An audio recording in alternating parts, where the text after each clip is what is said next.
It's time to get your mind right with the Mind on Greatness podcast crew. Welcome to the Mind on Greatness podcast show. And we live, baby. Yeah, man, we have reached the end, y'all. This been a long season, been a lot of peaks and valleys, a lot of surprises along this journey in the NFL. But before we get in our soliloquy, we got to introduce ourselves. This is the Mind on Greatness podcast, where our mind is always focused on greatness. I'm one of your hosts, the big boss hog, boss dog can't poke through the door. We got that soldier right there. Brody on the hustle. You know, he going to get out the muscle because he always ready for the tussle. You know what I mean? Mm-hmm. Thank you for all our soldiers, man. This is the Mind on Greatness podcast yet again. This is the Week 18 reaction show. You know, we did our prediction show.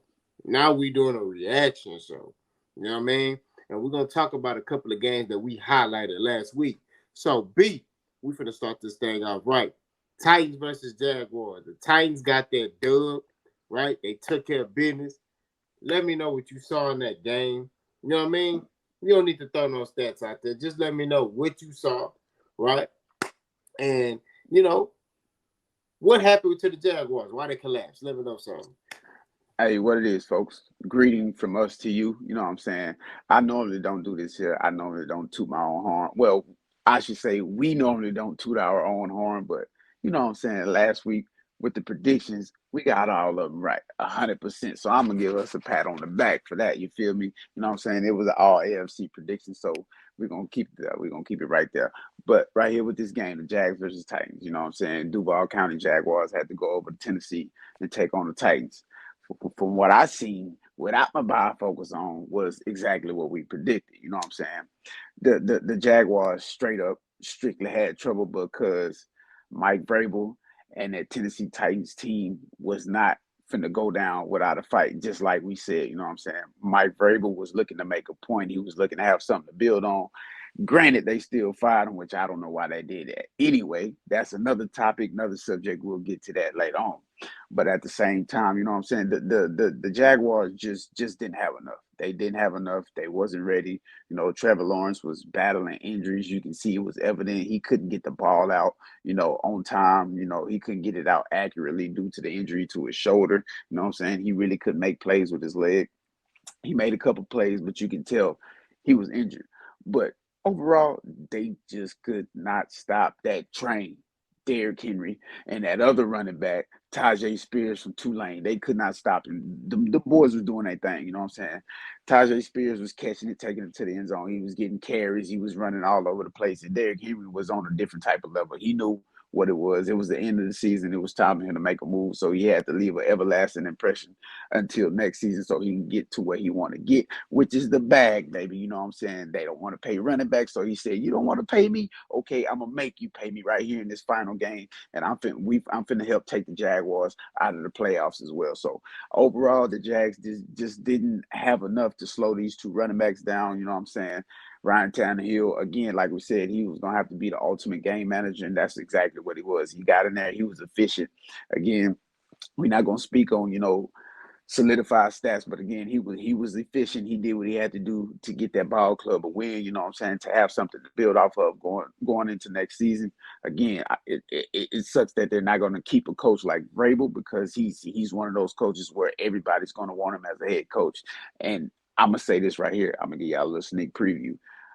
I think if Bill Belichick bounced from the Patriots, I think that's what Vrabel ended up. You know what I'm saying? Old family ties. Robert Kraft know him. You know what I'm saying? He got the same type of background. He got the same type of championship DNA as Bill Belichick. So I think that's what Vrabel might end up. But again, sucks for the Jaguars. They got bounced out of the playoffs. Titans was too much for them to handle. Again, Derrick Henry solidified his bag going into next season. So again, the Jags lose to the Titans 20-28 in the final game of the season to get bounced out of the playoffs. But that's what I think. That's what I see with my own two eyes. You know what I'm saying? That's how I think that game went. That's how I know. That's how we know how the game went. You know what I'm saying? But that's all I got on that game. You up, K-Po? What you got? Um, physical, physical football played by the Tennessee Titans, and this is something that made me mad by a lot of teams. Is they try to get away from that to try to prove a point that running backs, look, man, you got a star back there. And then you got another dude behind him who took that mug too. Man, give him the ball, man. Get out the way. Stop getting in that way. Like, let's just kill this noise about this running back. Get out that way, man. You know what I mean? Derrick Henry had over 150. He was killing them, bro. Spears was killing them. You know what I'm saying? The Tennessee Titans, you know, looked phenomenal in my opinion. Now they almost let the Jaguars back in the game. I think they got too comfortable. But if they would have kept their foot on their throat, it would have been more than 28 points put on the Jacksonville Jaguars. Right? The Jacksonville Jaguars kind of got exposed. They need to get a little bit more physical. Trevor Lawrence got to make better plays, and it has to be better play calling down the stretch coming from Doug Peterson. I was kind of shocked that he didn't have his guys ready to go. You know what's on the line. You know what's you should have your dudes ready to go to take care of business against a 5 and 10 football team. You know what I'm saying? But Tennessee Titans came and showed you, man, we ain't coming here to lay down. And like I told y'all in the y'all go check that out in the pre-prediction video. I told y'all, I said, look, man, Mike Vrabel gonna have them ready to go. Now, you pretty much touched on the game, so I just want to give my little snippet on that. When it comes to Mike Vrabel, this is the biggest mistake the Tennessee Titans could have made in firing him. They gonna regret this.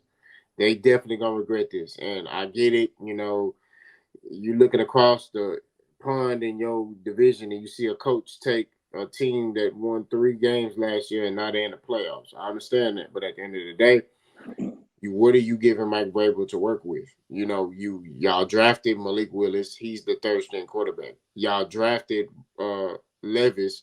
He played a lot this year, but let's be real, he wasn't really efficient. Yeah, he was exciting. He threw a lot. He got a big arm, but Ryan Tannehill was the more efficient quarterback. You know what I mean? That's just what it is. I mean, when he came in, it was the offense was organized. There was structure there. Where Will Levis is not structure.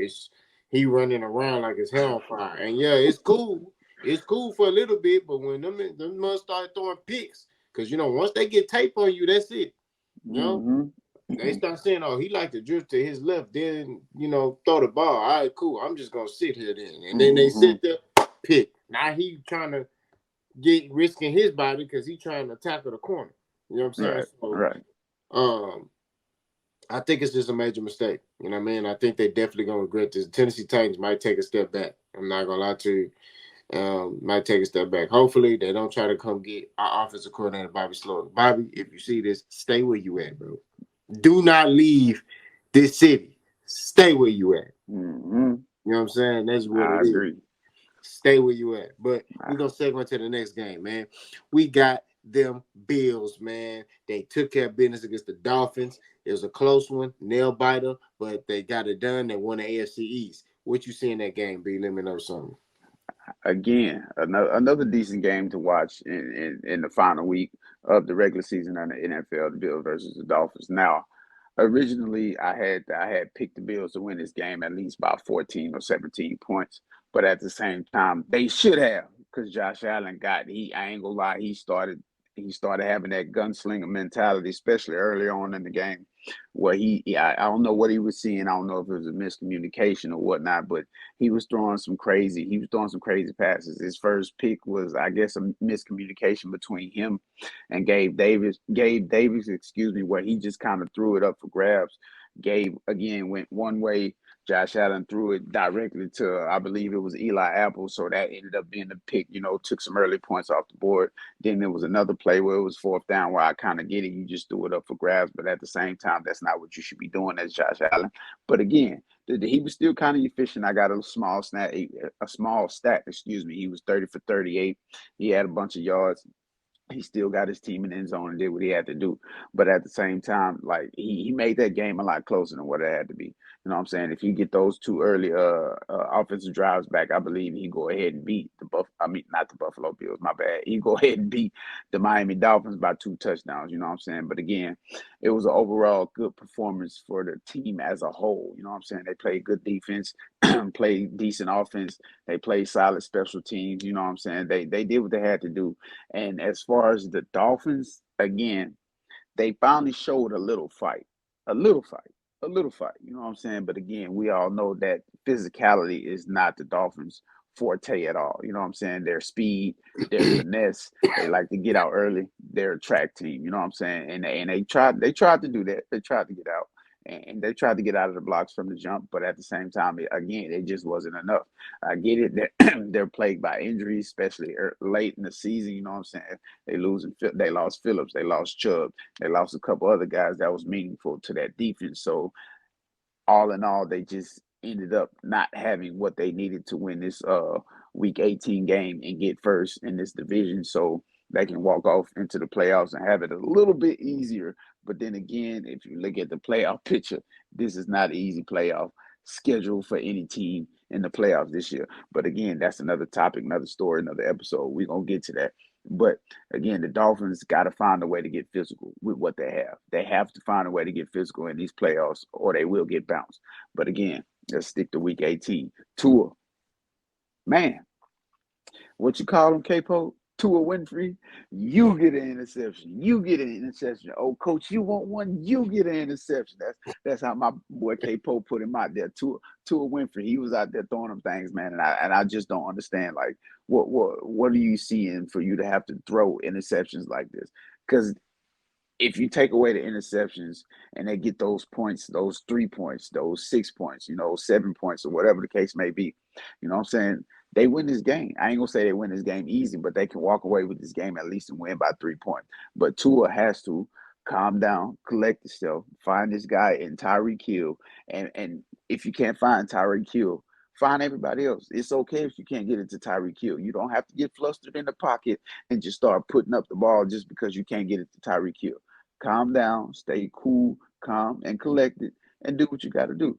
I mean, Josh Allen did it. Everybody else been doing it this season. Why can't you? They call you one of those top elite quarterbacks. So do what you do. Calm down. Find your other guys. If you can't get the Tyreek Hill, throw it away. Live to fight another down. You feel me? But again, great win by the Buffalo Bills.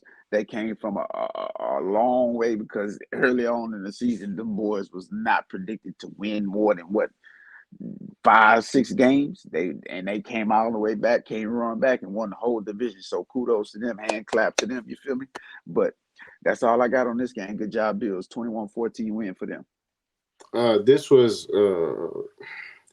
it seemed like to me nobody wanted to win this game. I mean, early on it was hard to watch. You got Josh Allen doing what he doing, you got Tua Winfrey doing what he doing.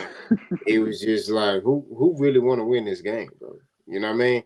And I think it was more mental, like they was, we gotta win. You know what I mean? And that's what I saw, But the Bills did a phenomenal job. I told y'all, if you make Tua hold on to that ball, he gonna start throwing interceptions, and that's just what it is with Tua. He's a guy that gotta get the ball out of his hand pretty quickly. That's their offensive scheme. Get the ball out their hands pretty quickly. Let the offensive players get the yards after catch, or make a play. Put the ball in Tyreek Evans' hand. Let him make a play. Jalen Waddle's hand. Let him make a play. Mostert, let him make a play. A-Chain, let him make a play. But there comes a point in time when you play playoff football down the stretch, you're going to have to hold on to that ball. And you're going to have to read that defense. You're going to have to make the right read down the field. You know what I mean? And that's what Tua struggles with at times. And the Bills did a phenomenal job this game. Those close, they did a phenomenal job of getting the Tua. And that's the Dolphins' kryptonite. I was about to say Bills. That's the Dolphins' kryptonite. They got to find a way to, I know, although Tua struggles, when he's holding the ball too long, they got to find another way to just get physical. You know what I mean? Mm-hmm. You had them games where you just got to go back to man on man. I'm moving you out the way. Stop me football. That's just what it is. Same thing on defense. You know what I mean? You got to get physical. You're going to have to get off your block and go make that play. You know what I mean? As a DB, you're going to have to lock down, in which they got 2 decent corners, but I think they're on a downward spiral of career right now. They older. Mm-hmm. You got Ramsey and you got Xavier Howard. They older. You know what I mean? So it's just they just got to get a little bit more physical. They got to add physicality to the game when it comes to the Dolphins, like you mentioned earlier. The Bills, with them, they just got to be more consistent. That's just what it boils down to. They have to become more consistent. And, Josh Allen got to step up. You know what I mean? Joe Brady is really, he came and saved the day. Lifesaver. He came and saved the day because the way the offense was looking under Dorsey, I was like, these boys ain't finna win.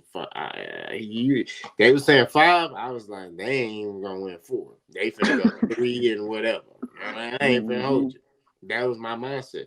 But they was able to rally as a team, or really as an offense, because the defense was carrying the team, and figure out, okay, look, Josh, do you run around? You don't got to be this big pocket passer. Run around. The game has evolved. The game has changed. You know what I mean? You in right now. So you got to make plays. You got to make stuff happen. You the chief. You the captain of the ship. You need to make this offense go to where we can put points on the board. And, in some games he's done that. This game he didn't really do that. I thought today, that game he was real flustered and indecisive. And I think he was trying to force things to happen. He was really trying to will his team to victory, and he was hurting his team. But he was able to regroup, and they was able to get the job there. So shout out to the Buffalo Bills, man. They did a phenomenal job winning the AFC East. They could see the Dolphins again. You never know. You know what I'm saying? The way these playoffs are set up. So, we shall see how this goes. But we're going to segue into the last game. The last game. You know what I'm saying? Y'all already know. And if you hating, hey, it is what it is. You finna hear this. Yes, Them sir. Texas boys, man. Them Houston Texans are the AFC South champions, right? B, man, I'm hyped right now, man. I'm getting excited. Bro. I ain't finna hold you. I want to flip this chair over, bro. Jay. Let me tell you something. Tell me what you saw in that Texans versus Colts game, right? How you think the offense was playing, how you think the defense was playing. Let me know something. And how did they look going into the playoffs against them Browns? Let me know something. Man, oh man, them H-time boys, them Houston Texans, you know what I'm talking about? But yeah, man, I ain't gonna lie, they really impressed me. I'm gonna first talk about what they had to overcome to win. You know what I'm saying? Losing C.J. Stroud for 2 weeks, the offense kind of went abysmal because they couldn't figure out what quarterback they wanted, and then they get C.J. Stroud back in the final game of the season in a need to win game of the season to make it into the playoffs. They get CJ Stroud back. And before I even get to that, we're gonna talk about the prediction show. My boy slated Shaw to be a big piece of the puzzle.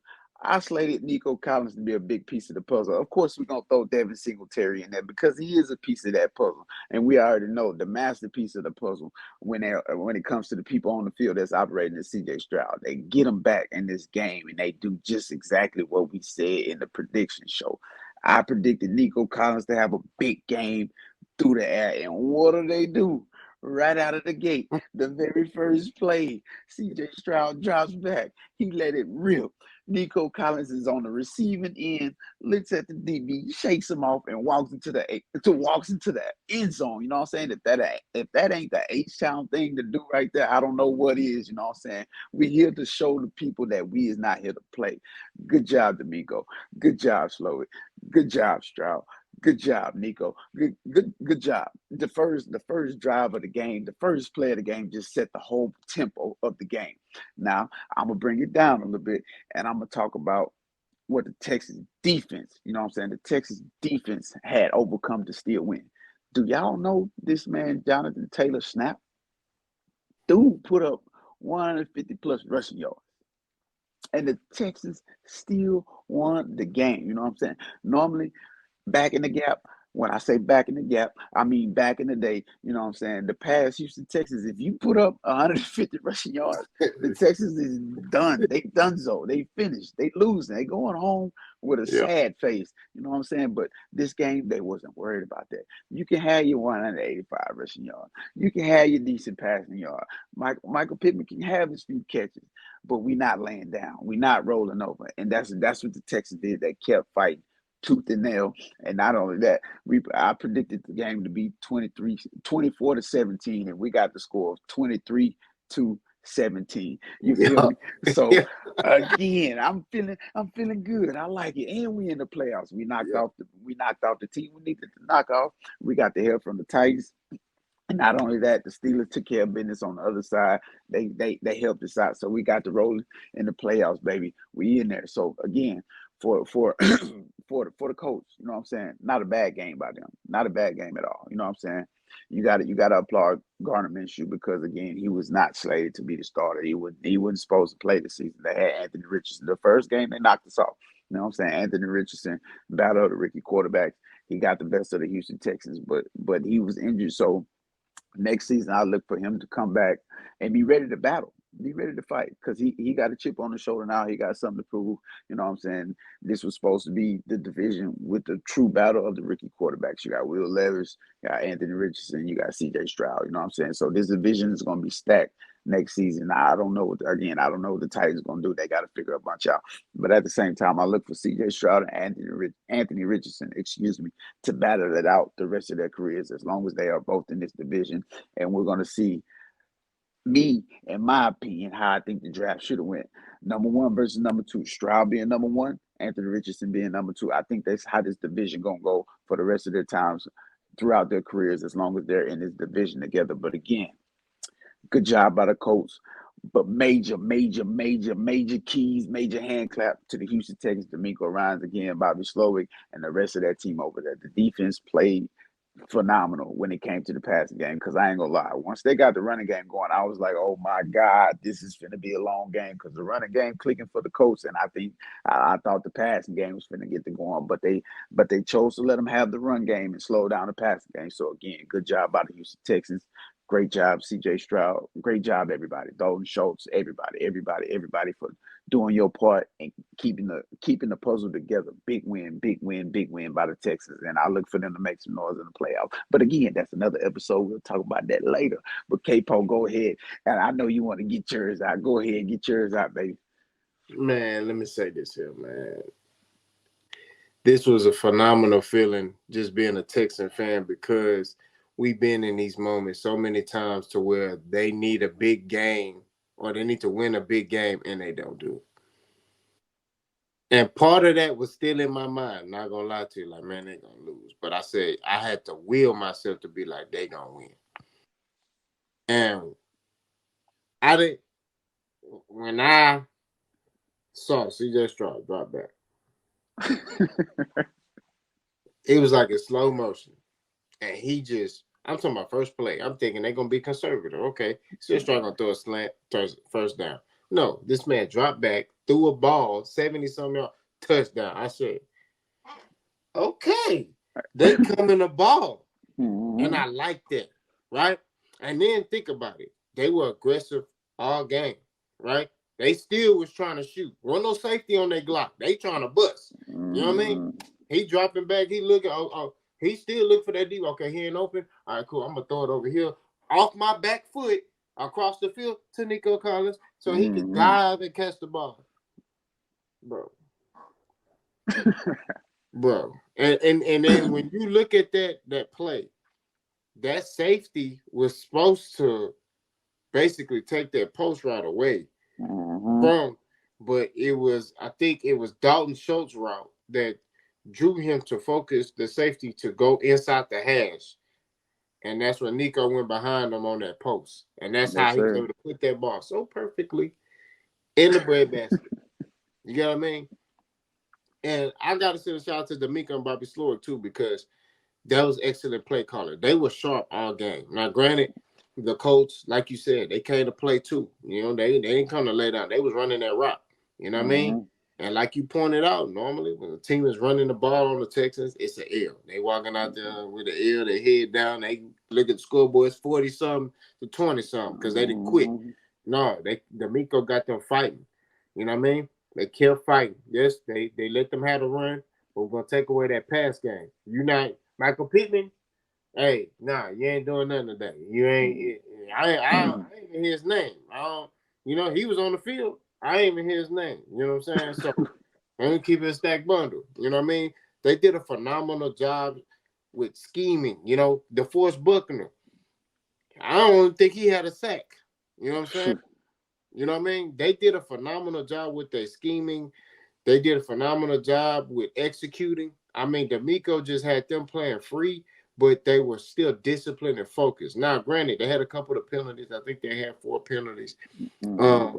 But they got the penalty and then they got the yards back, right? That pass that I'm talking about when CJ threw it off his back foot to Nico, they had just had a false start penalty, right? Right. From Larry Tunsil. Boom. He dropped back, get the yards back. You know what I mean? And then just the execution, even on the final drive, when Motor ran that ball in there and scored a touchdown and did this and threw up that H like that. CJ Stroud was 7 for 7, bro. Right? Very efficient, very locked in, very switched on. This was, if I had to give him a letter grade for this game, although he was close and it came down to their 4th and 1, I still give him an A because of the fact of the execution. You get what I mean? They were focused, bro.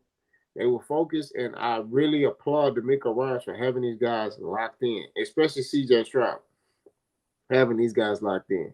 You know what I mean? If you're a Colts fan, don't hold your head, man. Y'all got a good team. You know what I mean? And Steichen is real, bro. He a real good coach. I You know like what I'm him. saying? I like him. He understands how to play call on offense. He's a brilliant mind. The Eagles are missing him. This shows how much they missing him. Jalen Hurts missed that man. If Jalen Hurts can go re-sign him back to the offensive coordinator right now, he would. Yeah, most definitely. You feel me? So I think that, you know, if you're a Colts fan, don't hold your head. Y'all got a lot of promise in the future, but I'm just gonna keep it 1,000. As long as CJ Stroud here in the Texas uniform, y'all gonna be second. That's just what it is. They And know what we ain't time finna, it is. and we ain't finna talk about that other boy in Jacksonville. We ain't finna discuss him. We ain't discussing him. Nah, You know what I mean? no time. This not the time. You know what I'm saying? But like I said, great win for the Texans, man. And you know, like you pointed out, Tennessee took care of business. You know what I mean? So which got the Texans to be the AFC South champions. You know, and I hear some people posting in the comments, "Oh, they paper champions. You call us whatever you want. We long as it's champion at the end. That's all that matters. You know what I mean? That's all that matters. So at the end of the day, we here. That's what it is. We here. That's Let's what it is. go. B, you want to close us out? Yes, sir. Yes, sir. Yes, sir. Again. This was that. This was a NFL Week 18 reaction show. Y'all see the headline scrolling across the bottom. You feel me? Again, be on the lookout for that playoff prediction show because it's coming soon and we're gonna hit y'all over the head with it. You know what I'm saying? We're gonna try to be 100% again. You know, it feels good when you get something right. You know what I'm saying? It's back in the day like we in school. You know what I'm saying? We you struggle with math, but then the teacher give you your paper back and you get that A+. You like, I got a 98. I got 100. You know what I'm saying? It feel good to us over here on this podcast because we strive for greatness. And by God, we was great on these predictions right here. You know what I'm saying? So this is the NFL Week 18 reaction show. You know what I'm saying? Be on the lookout for new things coming. We're gonna have guests. We're gonna talk more boxing. We're gonna get into some worldly subjects. You know what I'm saying? It's a lot coming your way for this continuation right here in 2024. You feel me? Again, right there. Go. I'm gonna say this. Go share with your mama, your daddy, your cousin, your sister, your brother, your unborn baby, your newborn baby, whoever you feel like needs some uplifting spirit, some upbeat brothers in their life. You know what I'm saying? This is the dynamic duo right here, right there across the screen, right there. That's my main man right there. Boss Hog, Boss Dog can't poke through the door, and you know who I am. This me. Brody on the hustle, baby. You know what I'm saying? I was born in the tussle, so I'm gonna get it and give it to you off the muscle straight like that. You know what I'm saying? So again, stay tuned, be on the lookout. Thank you to all the commenters, the shares, the subscribers, the likers, the viewers, whatever. You know what I'm saying? The haters, you know what I'm saying? We want all that love. We want all that love. You know what I'm saying? We ain't running from no smoke. And that is it from the Mind on Greatness podcast crew. Be on the lookout for the next episode. We out of here. Doses.